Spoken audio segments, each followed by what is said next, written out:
Bonjour, c'est Gilles sur boursicoté.com. Voici l'analyse technique du CAC 40 pour cette journée du lundi 15 juin 2015.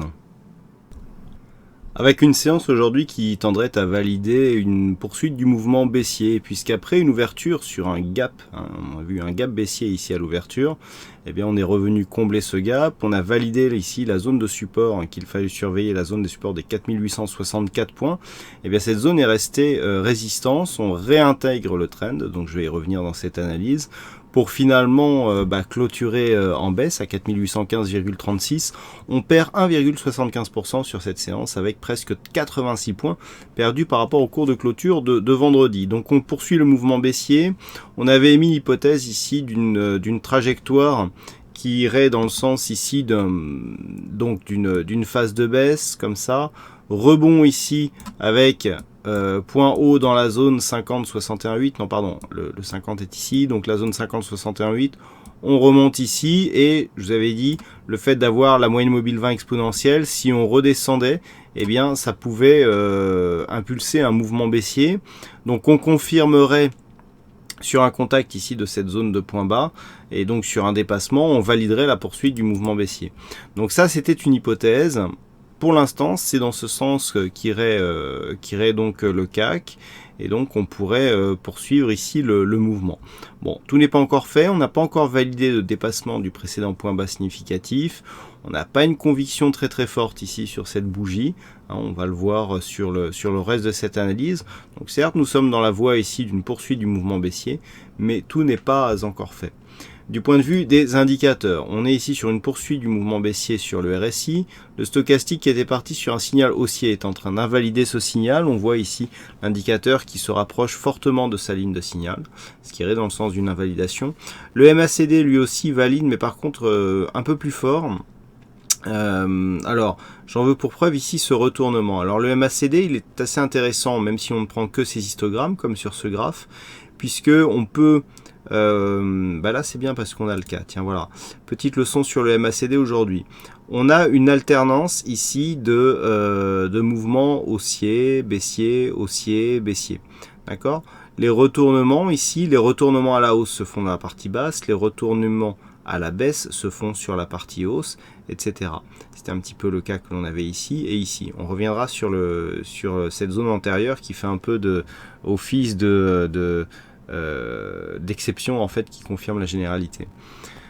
Là, ce que l'on a, c'est un retournement donc à la hausse sur la partie négative et un retournement à la baisse, si celui-ci est confirmé, dans la partie négative. Donc tant que l'on est ici sur de retournement à la hausse en partie basse et retournement à la baisse en partie haute, on est sur des phases de neutralisation. C'est quasiment ce que l'on avait ici sur cette phase, au moment où les retournements se faisaient de cette manière.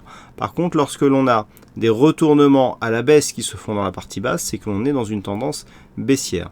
Donc là, si on confirme ici le retournement du point de vue du MACD et des histogrammes sur la prochaine bougie, eh bien on aura un signal de par cet indicateur qui nous dira que on est bien entré ici dans une tendance baissière, donc court moyen terme.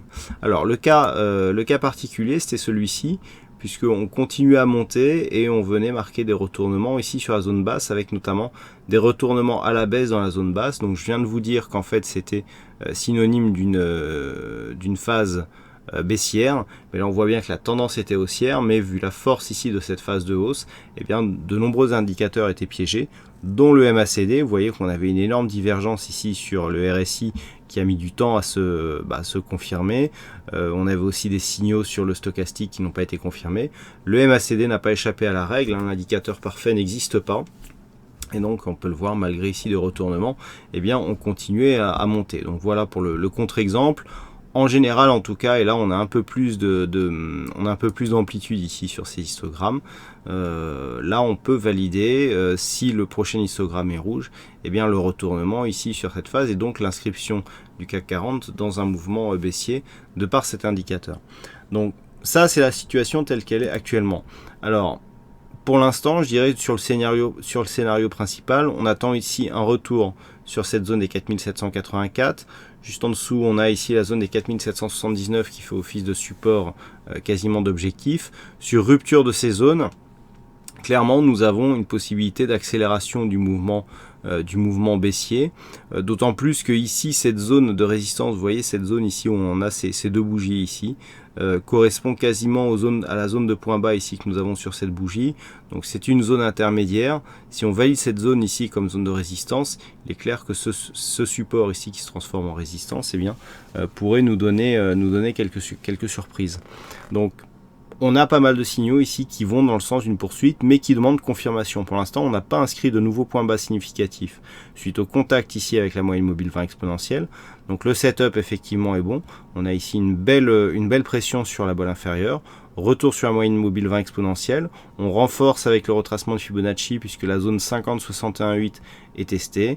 Ensuite, tout de suite, on réoriente la tendance avec une rupture de la loi de dos d'un point de vue de l'horizon de temps très court terme.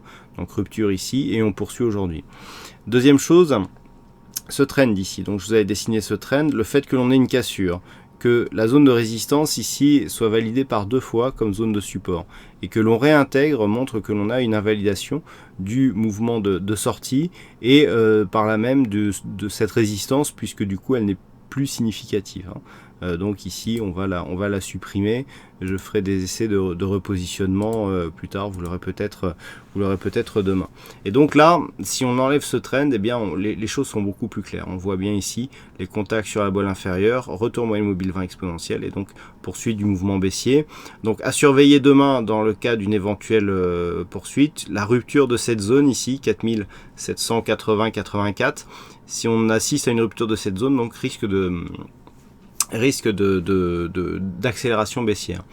Un scénario donc intermédiaire qui pourrait arriver, c'est ici s'il est court, parce qu'en fait ce que l'on peut voir c'est que du point de vue des volumes, j'en ai pas parlé, on a une baisse des volumes alors qu'on est en tendance baissière et que on est en début de mouvement très court terme, puisque normalement on augmente les volumes jusqu'à la cassure et ensuite on réduit les volumes. C'est comme ça qu'on valide une continuité de tendance.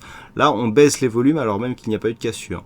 Donc si cela veut dire qu'il y a un mouvement d'affaiblissement, on peut très bien ici venir sur cette zone de support temporiser. Et dans ce cas-là on aurait 2 points bas significatifs qui seraient quasiment au même niveau et on pourrait valider un double bottom s'il y avait un rebond juste derrière. Et donc dans le cas d'une poursuite, enfin d'un rebond haussier, on ne validerait un retournement que sur rupture ici de cette zone de point haut qui se situe à 5022 points. 5022 points que l'on ait ou pas contact ici sur cette zone de support. S'il y a contact, on valide donc un double bottom et dans ce cas-là les objectifs sont relativement intéressants puisqu'on se rapprocherait des plus hauts annuels.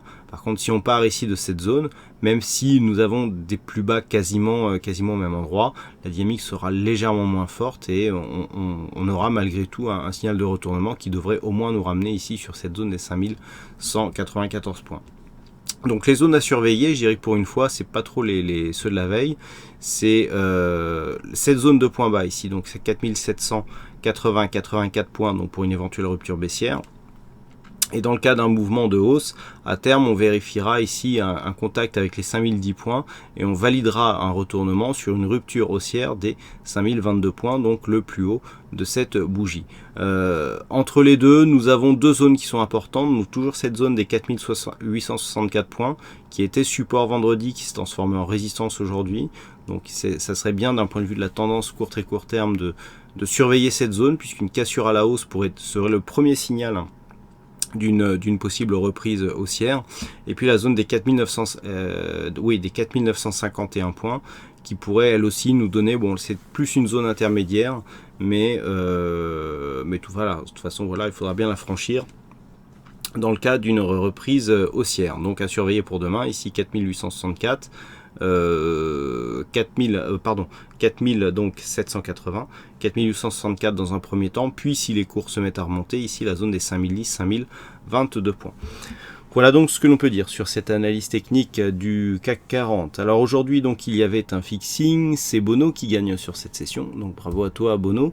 Et puis en ce qui concerne les statistiques pour demain, on a quelque chose de relativement équilibré, on a une configuration qui nous donne pas mal d'occurrences, mais qui du coup nous donne un score assez neutre, puisqu'on est à 51,5% de probabilité haussière donc sur la prochaine séance. Alors on avait une probabilité haussière aussi aujourd'hui, on avait une conviction moyenne, eh bien, la stat du jour a été invalidée pour l'instant, puisqu'on a bien une bougie baissière à partir du niveau d'ouverture. Bon, on ne peut pas gagner à tous les coups.